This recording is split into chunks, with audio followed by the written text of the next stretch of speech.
Let's push record. Minimize that. Let me open this up just so I can see it a little bit better.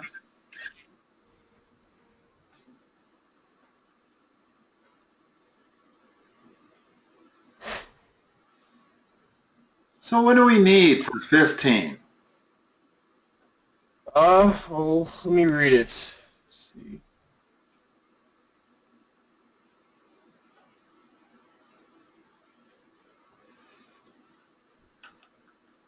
Okay, so we just need to do area. We need the circumference. In other words, he's asking, or the teacher is asking, how they're going to surround the pool with these 1-inch tiles to put around the edge of a pool. Mm-hmm. So we really need the circumference of this shape, right? Yeah. Well, what's the circumference of that shape? Start with the rectangular portion. I don't have the formula memorized. Well, only thing you really need is the circumference of a circle. 2 pi r. Oh, yeah, I do not. Okay. Well, what we have is 2 half circles, right? So yeah. Let's work with that. In other words, let's figure out what the distance is from there to there and from there to there. Well, that's the circumference of one circle. What's the radius of that circle? Looks like 18 feet. That's the diameter. What's the radius? Radius is 9. So the circumference is 18 pi for the circular parts of that pool. Yeah. We gave another 30 there on top and bottom. So plus 60. There's your answer. 18 pi plus 60. That's 78. That's how many. Ooh. I made a mistake. Can you figure out where it is? You did or I did? I did. Oh, okay.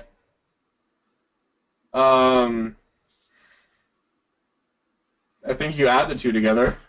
Well, this is the circumference in feet of the pool. Yeah. Well, it wants to know how many 1-inch tiles. So I got to multiply this by 12. Yeah. So the answer is 12 times 60 plus 18 pi. Whatever that number comes out to be, that's how many 1-inch tiles you need. Yeah. You got to be careful. They're tricky on questions like this. They label the drawing in feet, but then they ask you how many 1-inch tiles. So we have to figure out the circumference in feet, multiply it by 12 to get the circumference in inches. Right. Yep. Okay. Let's have a look at the second one here. Let me just read it first.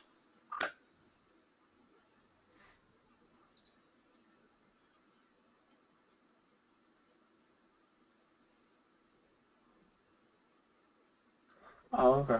Cool.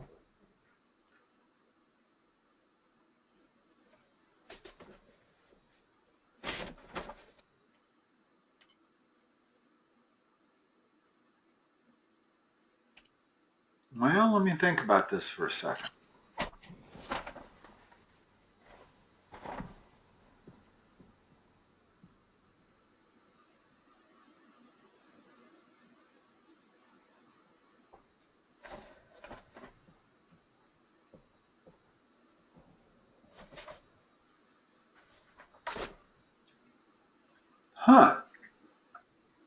This is a bit of a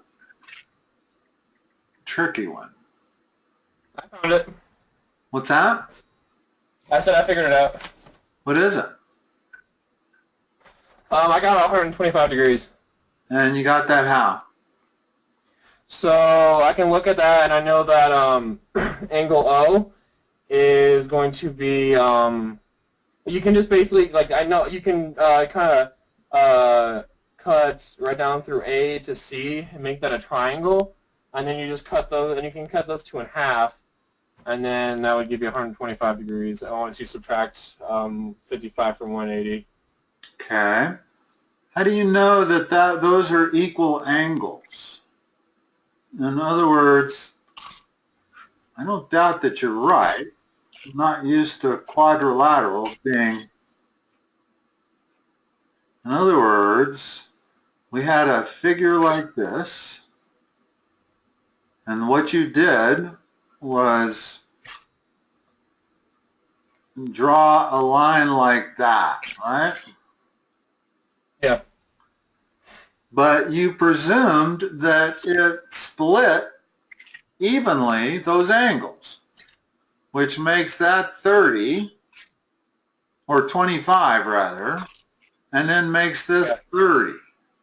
And now you can figure out, based on the fact that there's 180 degrees in a triangle. The question I have is, how do you know that that line bisects angle A?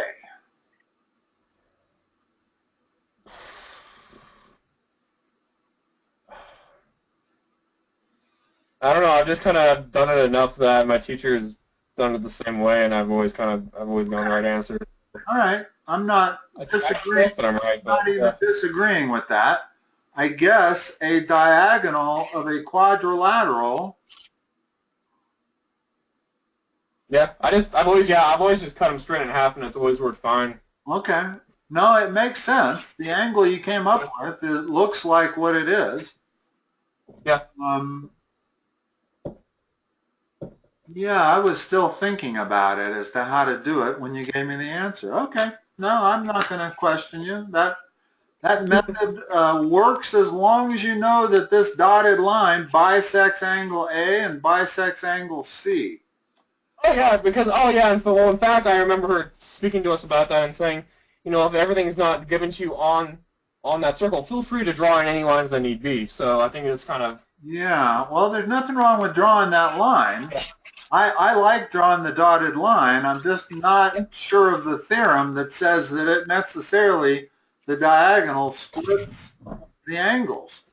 But apparently it does. And I don't want to waste time trying to prove it since you obviously know it. So we'll go with that. We'll just go on. Hold on a second. I got Windows. Could it be any harder? You blow this up.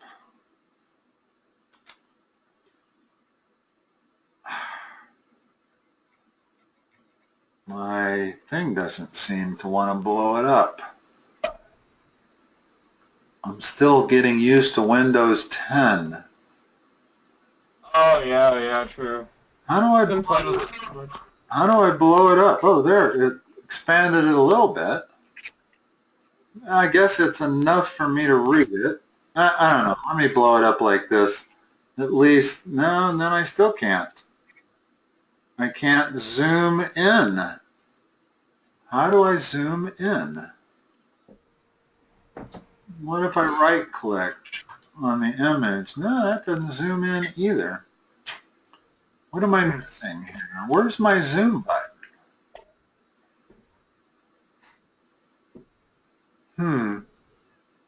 Oh well, I guess I can figure out this drawing. Let me redraw it just because I think I'm going to need to solve it.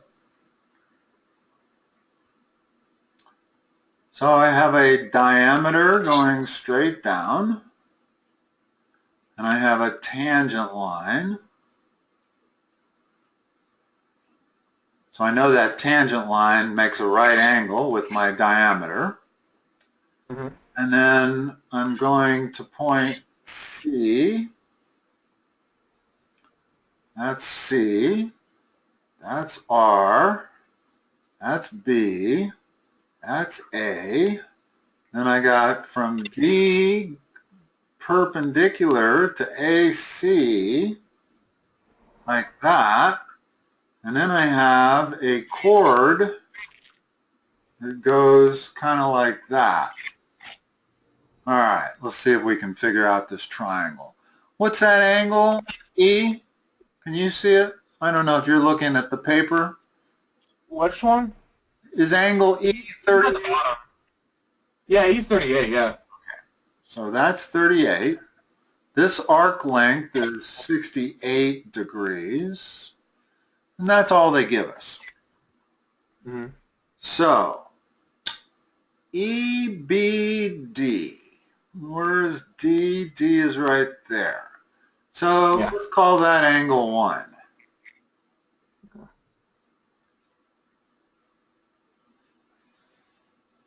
EBD.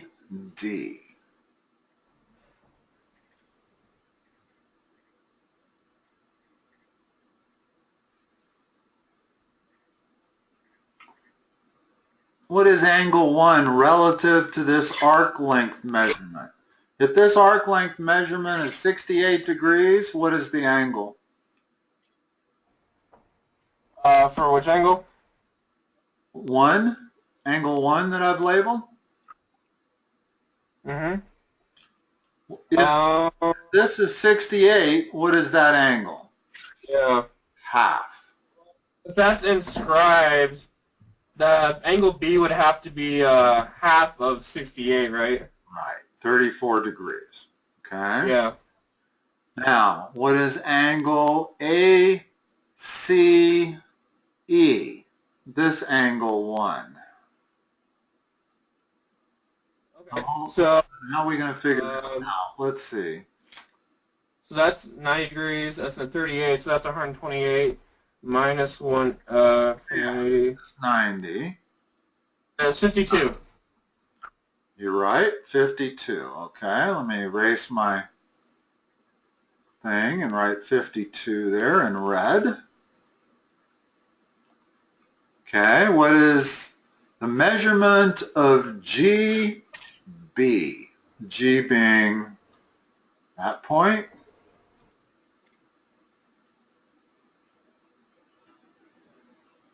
Which angle? The measurement of the arc, GB, the arc length. In other words, the curved part. Oh, okay. Let's see.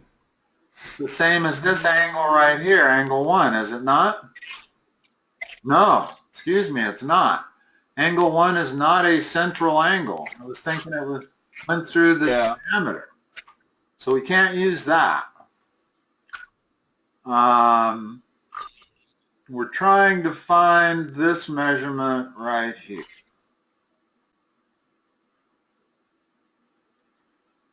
Well, Yeah, the. Well, well, no, that won't work.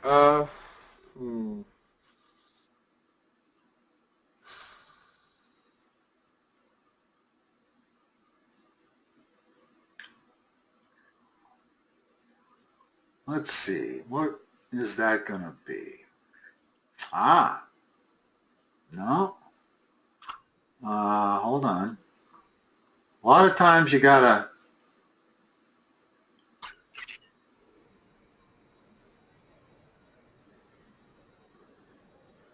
Do we know what BC is? BC. Let's see. Oh. Is the arc length that's cut, that's subtended by this 38-degree angle.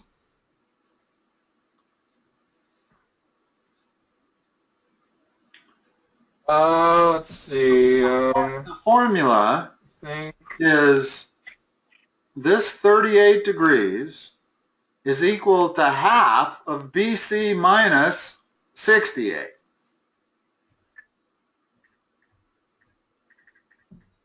So 38 degrees equals 1/2 of BC minus 68. In other words, this 38-degree angle subtends two arc. It subtends that 68-degree arc, and it subtends arc BC.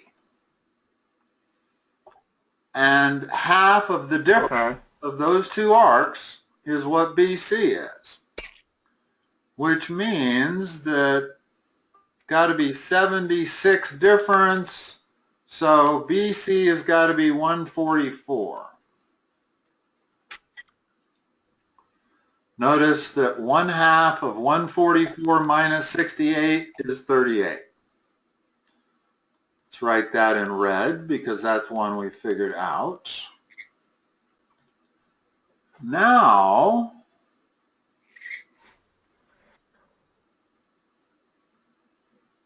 it doesn't help yet.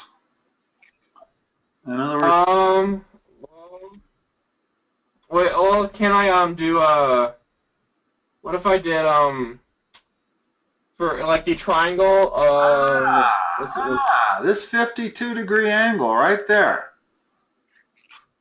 That I don't know if that really subtends the arc GD. See that? In other words, if on green I put that arc right there, that's what the 52-degree angle equals. That arc equals twice that angle, because that angle has its vertex on the circumference. So GD, the measurement of GD is 104. Well, now we know that GD is 104, BC is 144. That allows us to figure out what GB is. What's all the way around the circle? 180. 360. Okay. Oh, sorry, you said all right around the circle. So, yeah. Right now we've got the red 144, this one. That goes from B to C. Wow.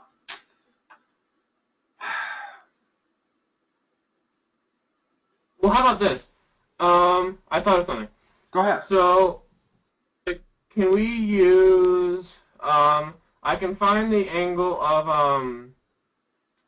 the triangle in the middle. It was like the one, it's, the B at the top, and then with the one I already found out was 34 degrees, and then 90 right there. Okay.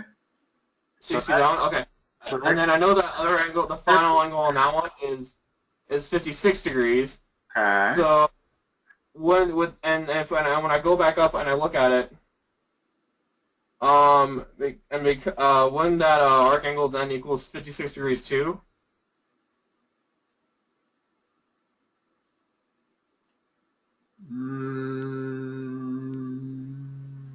No, I don't think so. In other words, which angle equals 56 degrees, or which arc length? You talking GB? The GB. Yeah. No, because this is not a central angle. It is 56 degrees, but it's not a central angle. It doesn't originate from R. Okay. But these are the theorems we have to use to solve all of these answers. Is these theorems that relate angles with arc lengths. Unfortunately, I got a 6 o'clock I got to go to, so I'm not going to be able to stay with you and finish this problem. But it's just a question of working out every single thing you can figure out using your formulas, and then subtracting to come up with all the missing arc lengths or angles. Knowing that the total arc lengths around the whole circle has got to be 360. Well, I know this is 144. I know this is 68 between H and D. And so if I could figure out DC arc length, then I can figure out GB because it's all of these others subtracted from 360. But I hate these problems because they're always 20-minute problems. In other words, Yeah. there's 7 questions and 1 there. Yeah. And so it's hard in a half-hour session to get started on it with only 5 minutes left to go, or 10 minutes. But unfortunately, that's the sad part of doing a 30-minute session, is when you got material that's more than 30 minutes. I don't really have I don't have time to finish it. But if you need additional help on this, you can always schedule a half-hour session if needed. You know, if you schedule a half-hour session and you only use half of it, I'm only going to charge you for a 15-minute session. Okay. So do as whatever you need. But yeah, we've got a few more things we got to figure out here, and I'd have to look at it for a while longer to figure out what the next step would be. But we're along the right track. Yeah, I think I can figure it out. Using all of the theorems you have for circles and tangents and chords and arc lengths, all of those theorems will allow you to figure out all of these. You kind of have to look at it in a certain correct way to do it. And I don't have time to do that at the moment. So, Ben, I'm going to let you go, and I'll talk to you next time. All right, sounds good. Okay, have a good one. Bye-bye. You too.